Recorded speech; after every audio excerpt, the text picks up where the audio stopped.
আমরা চাই এই জনসংখ্যাকে মানব সম্পদ উন্নয়ন করা।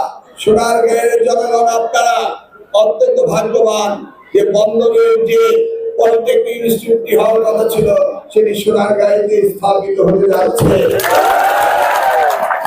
এবং এই সোনারগাঁয়েতে একটি টেকনিক্যাল স্কুল এন্ড কলেজের কাজ শুরু হয়েছে।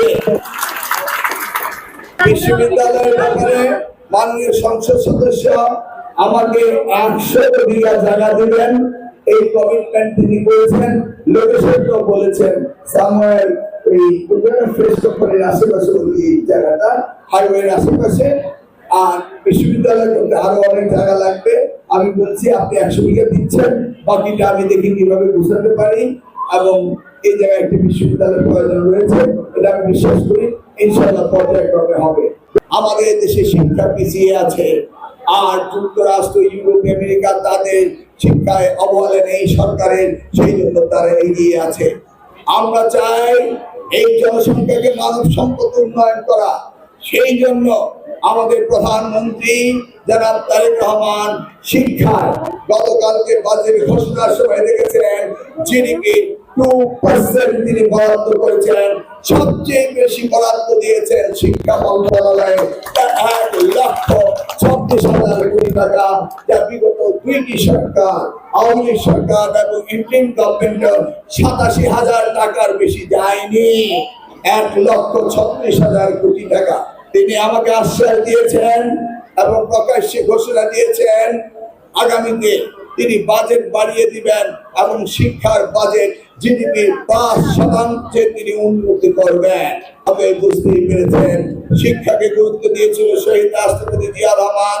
যারা এমপি মুক্ত শিক্ষক রয়েছেন 50% ভাতা দিয়ে তিনি প্রথম যাত্রা শুরু করেছেন। আমরা দেশমাতা বেগম খালেদা জিয়ার সময় এসে এই শতভাগ শিক্ষকদের বেতন ভাতা দেওয়া হয়েছিল। এবার আসা যাক, অনেক শিক্ষক রয়েছেন এখানে, তারা শুনতে চাচ্ছেন যে আমরা শিক্ষা মন্ত্রণালয় শিক্ষকদের জন্য কি করেছি।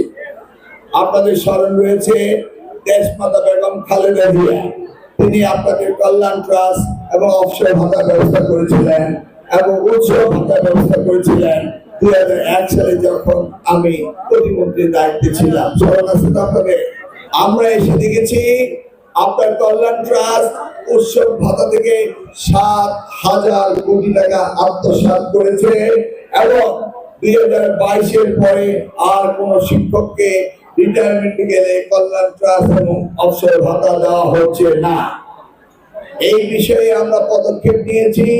আপনাদের 65,000 শিক্ষক রয়েছেন এ যাবৎ যারা পাননি।